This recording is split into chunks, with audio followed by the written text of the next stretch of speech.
Bonjour à tous et à toutes et bienvenue chez la gardienne de l'unité. J'espère que vous allez bien. Aujourd'hui, on va continuer le partage de la canalisation que j'ai reçue il y a maintenant 24 ans, suite à la mort de ma maman. Pour tous ceux qui n'auraient pas vu le chapitre précédent, je les invite à aller voir la vidéo Un baiser sur l'âme, numéro 0, prémisse.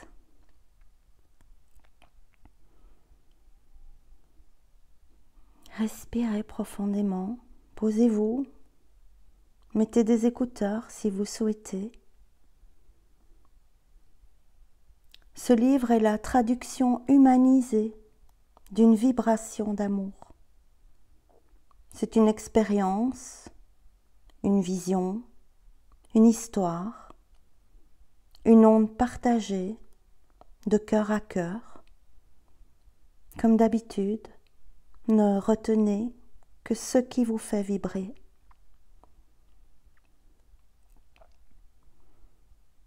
Je commencerai par les derniers mots du film Moulin Rouge, réalisé par Baz Luhrmann en 2001. Les jours devinrent des semaines, les semaines des mois, et puis, un jour comme les autres, devant ma machine à écrire, je me suis assise et j'ai écrit notre histoire.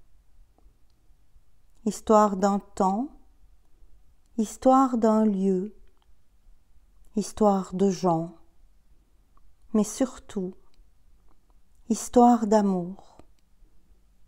Un amour qui vivra toujours.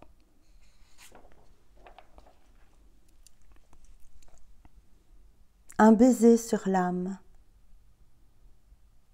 Pour Blanche, c'est quoi le bonheur?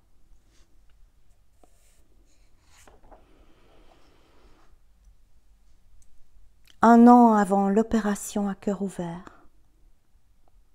Chapitre 1. Révélation. Couchée dans mon lit, je me sens étrange. Je pense lire mon roman du moment, mais malgré moi, mon regard est attiré par un petit livre rouge posé depuis des semaines sur ma table de nuit. Il est couvert d'une fine pellicule de poussière. Petit et lourd comme une Bible, la dorure de ses pages s'active sous les rayons de la lampe de chevet. Il semble me murmurer « Prends-moi, ouvre-moi, ouvre-toi ». Son appel résonne comme un écho dans ma tête. Peu convaincu, je tends machinalement le bras pour l'attraper. Distraitement, je lis la couverture, le résumé imprimé à l'arrière, la maison d'édition, le titre, mais je reste incapable de l'ouvrir. Après un moment d'absence, constatant qu'il est toujours dans mes mains, je décide de l'ouvrir au hasard. La page accessible me propose une méditation. Je ne sais pas méditer, ça m'énerve. Moi, je médite de manière intuitive. Je suis distraite, je laisse mes rêveries voguer, sans conscience. Je me rends compte de l'importance de l'exercice demandé quand je réalise à quel point il est difficile pour moi de me concentrer pour comprendre ce qu'il est proposé de faire. Je le lis plusieurs fois, très lentement.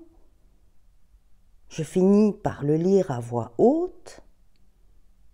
Je pressens quelque chose, une nouvelle donnée.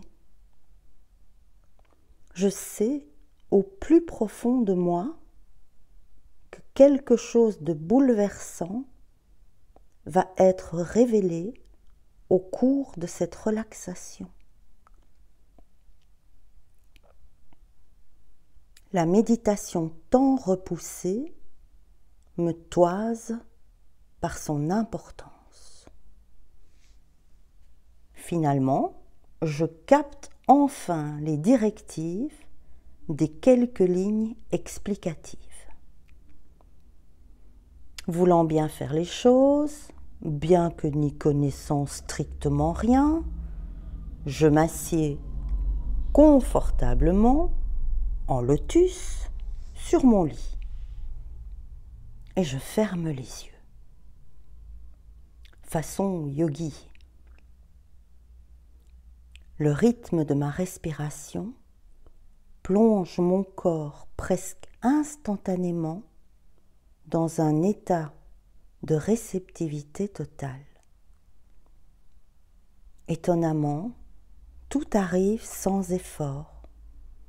Je me sens en harmonie avec tout et en parfaite sécurité. Le but de la méditation est de découvrir ces tyrans intérieurs, tout en programme, et de faire leur connaissance. Tout se métamorphose très vite pour satisfaire pleinement mon stade d'évolution. Les personnages qui arrivent ne sont en rien des tyrans intérieurs, ils sont des facettes de mon âme niées. Mais au fond, n'est-ce pas la même chose? Le premier à se présenter est un animal, un gros singe roux, orang-outan, pas vraiment réel, un peu le cousin du roi Louis dans le livre de la jungle de Walt Disney. Enfin, si celui-ci avait eu un cousin. Après la visualisation de cet énergumène plutôt cocasse, j'entreprends assez facilement la conversation. « Bonjour, je m'appelle Josine. Qui es-tu » Il fait 1000 pitreries. Il tourne, bondit, se roule sur le sol, grimpe sur des arbres invisibles et se vautre avec délectation. Il se gratte le ventre. Tout à coup, il rompt son manège effréné et me répond en ricochant à quelques centimètres de mon visage. « Je suis ta joie, je m'appelle Willy. » Oh, je suis éberluée face à son énergie. Willy est tellement drôle. Toute cette joie ne peut être en moi. Ses grimaces sont extraordinaires. De nouveau, il sautille, chante, danse, tambourine des rythmes, pousse de grands cris de joie. Oh, quelle énergie!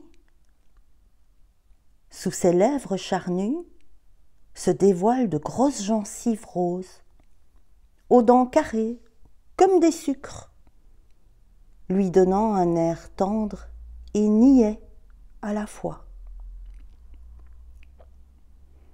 Notre conversation question-réponse dure un certain temps et je reçois de considérables éclaircissements sur mes conflits intérieurs et ma joie disparue depuis tant d'années. J'ai parfaitement intégré son discours même si avec le recul, je m'aperçois que je n'ai aucun souvenir conscient de notre entretien. J'ai intégré sans mémoriser. Je le quitte, le sourire aux lèvres, un peu de sa joie est en moi, mais quelqu'un d'autre se profile dans mon champ de vision.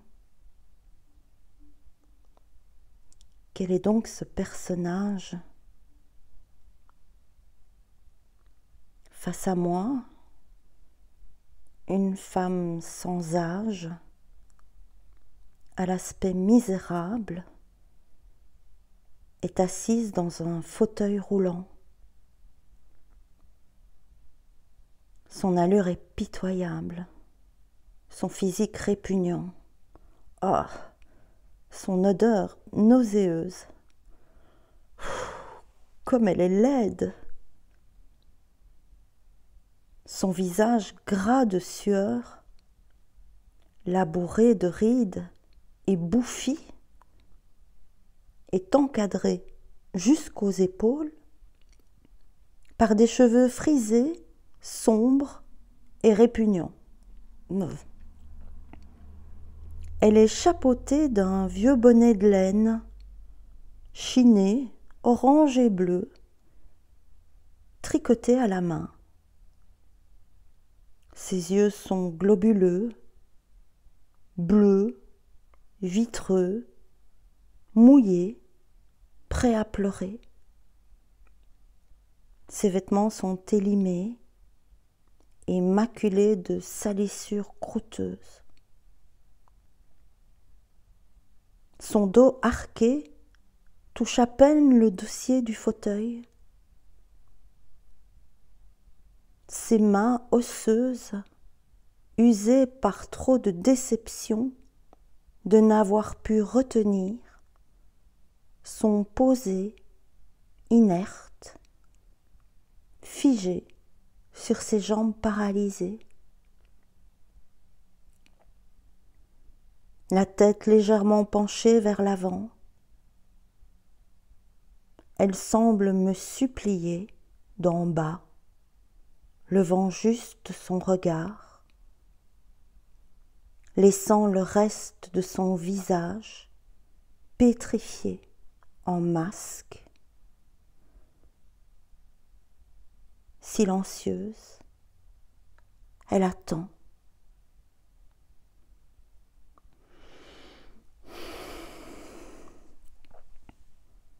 Surmontant mon dégoût, après une longue hésitation, j'arrive à bredouiller sans envie. Bonjour, je suis Josine. Qui es-tu? De sa voix rauque, très grave, elle répond. Je suis les blessures de ton passé. Je m'appelle Emma. La claque! Cette réplique me plonge dans la stupeur la plus totale. Jamais je n'aurais imaginé que mon passé avait tant blessé mon âme. Emma, femme ravagée, n'a rien de beau. Pourtant, son intervention m'est salutaire. Elle met toutes mes peines, mes blessures en lumière. Elle dissipe le poids de mon passé, de mon scénario. Elle me permet de déposer cette valise trop lourde, inutile à mon bien-être. Ces paroles me font saisir la leçon de toute cette lourdeur, de tous ces drames, dont j'entretiens pertinemment la seule chose que je peux y voir. Autrement dit, la souffrance, la victime. Toutes ces choses que mon mental entretient et qui n'existe plus,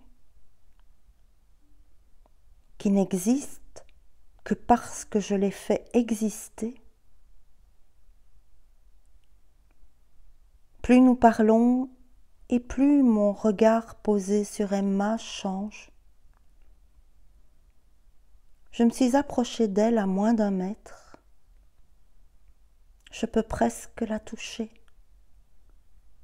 Elle ouvre mon cœur et me permet de poser un regard neuf sur mes épreuves.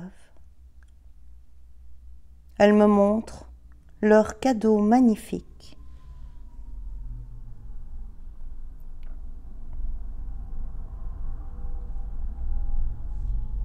Plus elle parle, plus elle rayonne. Désormais, je suis accroupie. C'est moi qui lève les yeux vers elle. Elle n'a en rien changé, mais je vois à présent, derrière cette laideur extérieure, une vieille femme, très sage. Emma est douce, remplie d'amour. Son cœur déborde comme une coupe d'un élixir rare. Notre entretien est terminé. Elle ouvre les bras et maintenant, agenouillée à ses pieds, je blottis ma tête en son sein. Moment de grâce. Tout en elle est amour, la douceur de ses mots, les battements de son cœur, le rythme de sa respiration, ses mains posées délicatement sur ma tête. Je la remercie d'un baiser sincère et m'éloigne d'elle. Une partie de la lumière dans laquelle son âme baigne fait désormais partie de moi.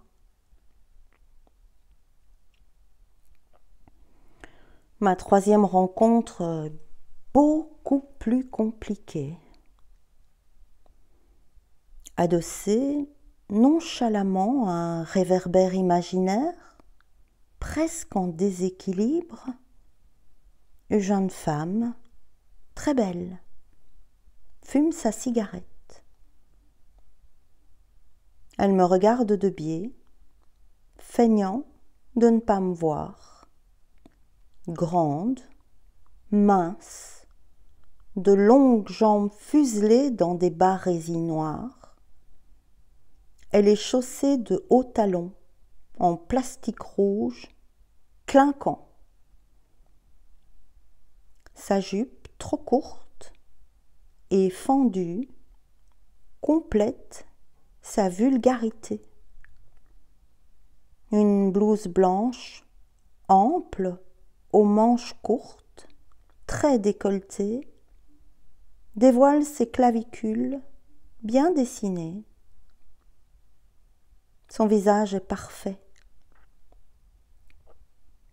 Sa coupe de cheveux à l'égyptienne confirme par sa noirceur son air ténébreux. Un malaise m'envahit au moment où j'ose enfin prononcer « Bonjour, je suis Josine. Qui es-tu » Au ralenti, sans un mot, elle tourne la tête vers moi. Son regard perçant, vert olive, me transperce de part en part, tel un laser. Elle est trop maquillée, mais ses traits ne sont pas encore ceux d'une femme. Après un silence qui me semble interminable, accroissant encore mon appréhension, elle me souffle de sa voix chaude, dans une expiration enfumée. Je suis ton ego. Je m'appelle Eva.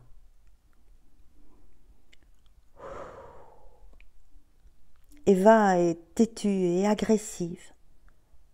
Notre partage est difficile. Ses mots en dissimulent toujours d'autres. Sa sincérité est présente, mais cloisonnée derrière un bouclier de protection impénétrable.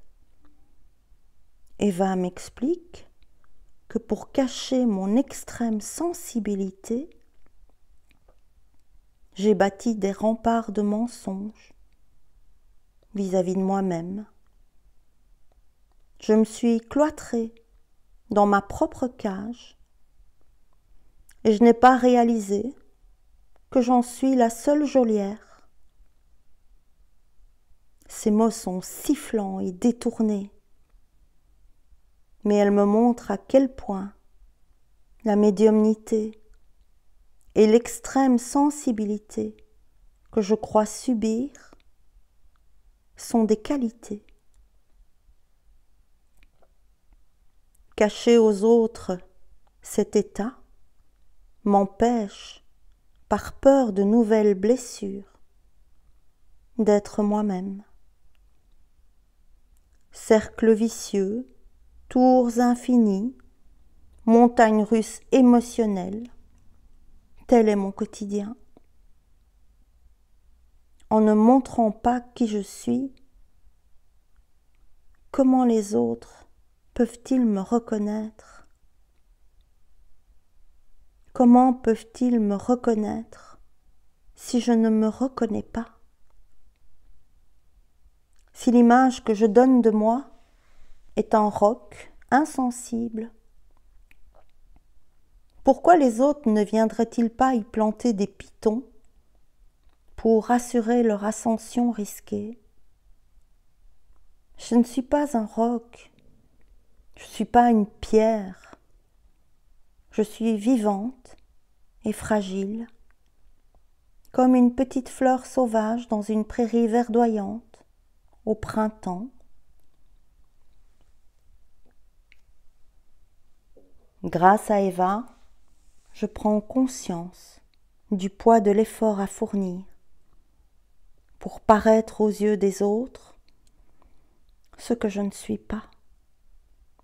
Je fais tellement d'efforts pour devenir ce que les autres attendent. Des efforts pour ne plus déranger,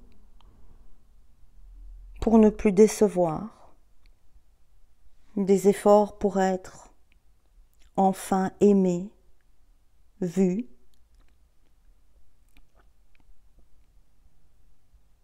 Désormais, je décide que je n'ai plus à justifier mon droit à l'existence.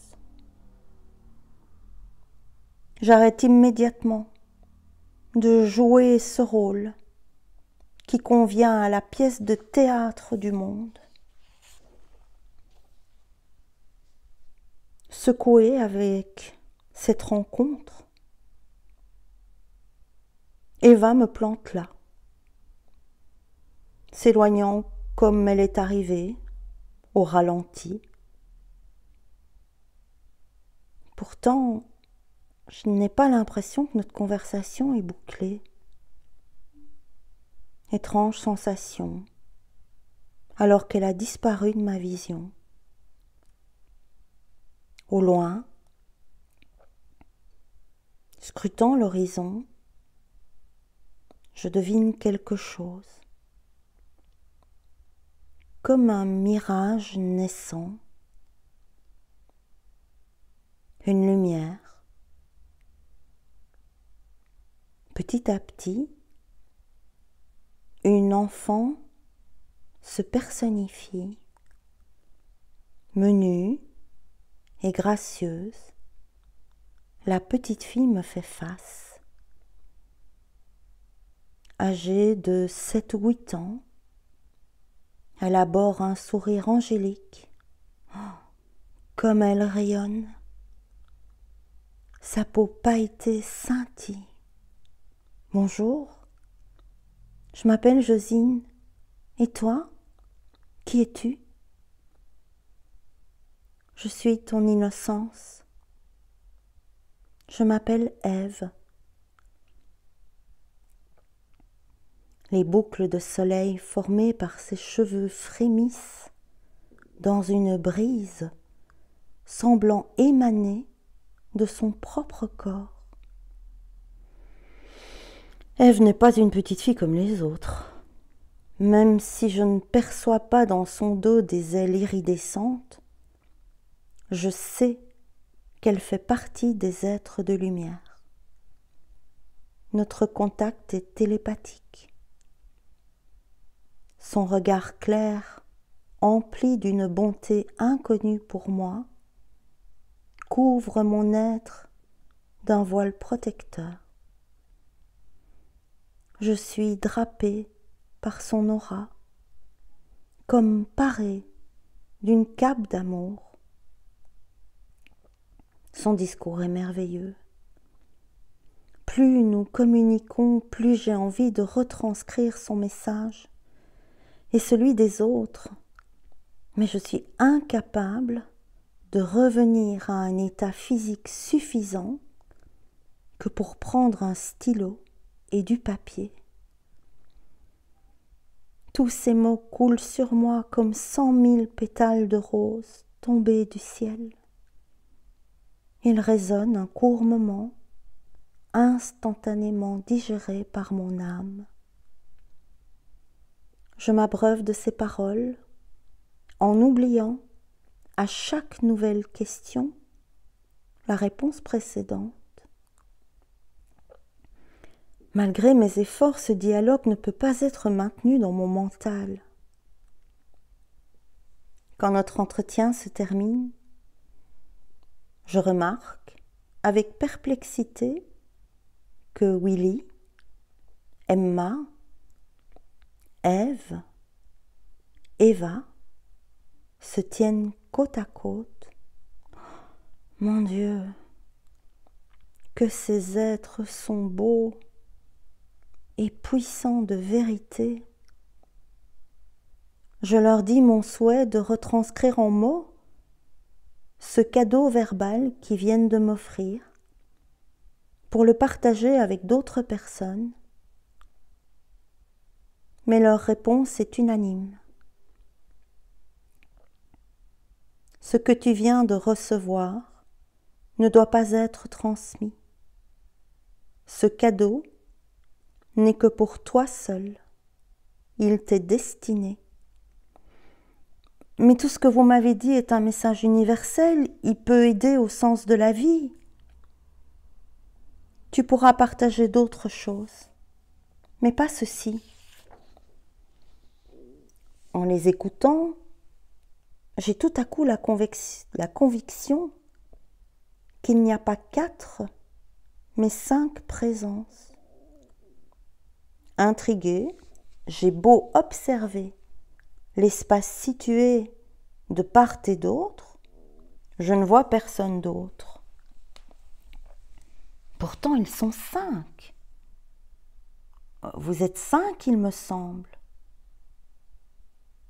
Oui, répondent-ils en chœur. Ah, je vois pas qui est le 5e. Regarde mieux. Je regarde, mais je vois rien. Regarde avec ton cœur. À ce moment, je reçois une fréquence intense, une puissance énorme, quelque chose de vaste, derrière eux, autour d'eux, partout, vibre. Soutenu par cette vibration, je perçois en premier une masse plutôt floue, puis de manière de plus en plus nette, je découvre que Willy, Emma, Eva et Ève se dressent au cœur de quelque chose quelque chose que mon humanité va définir comme une coupe, une main. À qui appartient cette main? Tous ensemble. Tu le sais? Oh oui, je le sais. Mon âme a tout de suite reçu le nom du propriétaire de cette estrade lumineuse. Mais c'est inconcevable pour ma raison. C'est impossible. Je bafouille donc aidée par mon mental, mais non. Si, tu le sais. Ton cœur voit juste. Que sens-tu?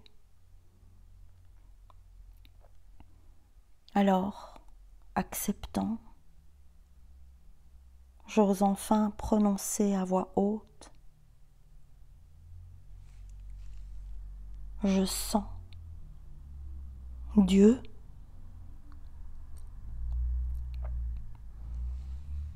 La cascade d'énergie que je reçois en le nommant est incroyable, une douche de lumière. Minuscule d'humilité, je pleure des larmes de gratitude.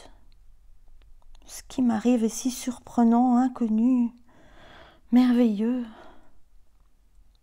Je reste un long moment plongée dans cette béatitude.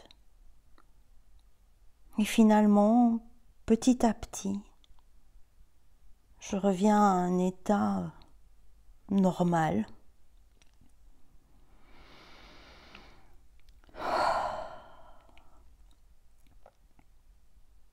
Vous m'avez dit tout à l'heure que je partagerais quelque chose d'autre que le cadeau que je viens de recevoir. Mais qu'est-ce que c'est? Toujours en chœur, Emma, Willy, Eva et Ève prononcent un livre. Tu vas écrire un livre. Un livre? Qui va raconter quoi? Il est bien trop tôt pour que tu le saches. Te l'avouer maintenant serait un trop grand choc pour toi. Et confiance, le moment venu, tu sauras. Génial, super. Ça ou rien, suspense. Je sais pas, moi, me laissez pas comme ça. Dites-moi quelque chose, donnez-moi une info. Donnez-moi au moins le titre. Alors que Willy, Emma, Eva et Ève s'effacent dans leur transparence. La vibration s'intensifie. Tout à coup, électrocuté de lumière, Dieu prononce un baiser sur l'âme. J'éclate en sanglots, répétant comme un mantra, une prière mélodieuse et simple. Merci, merci, merci, merci. Je ne sais pas combien de temps a duré cette méditation, le temps d'un flash ou une éternité. Je sais juste que je me sens bien, remplie, ointe d'un baume guérisseur. Mes blessures cicatrisent. Chaque question a reçu sa réponse. La vérité est entrée dans mon cœur et je ne me souviens de rien. Pourtant, mon âme est gorgée d'amour. Elle respire, confiante. J'existe. Dieu est en moi.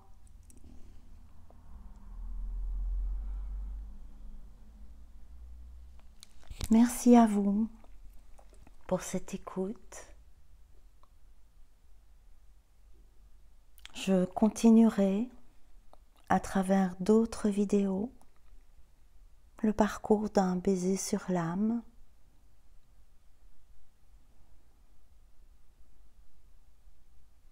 Si vous avez aimé, partagez cette vidéo. Permettez que le hasard la fasse apparaître sur la page d'accueil de YouTube en mettant un pouce. Je vous remercie. Je vous prends tous dans mes bras. Je vous aime. À très très bientôt. Au revoir.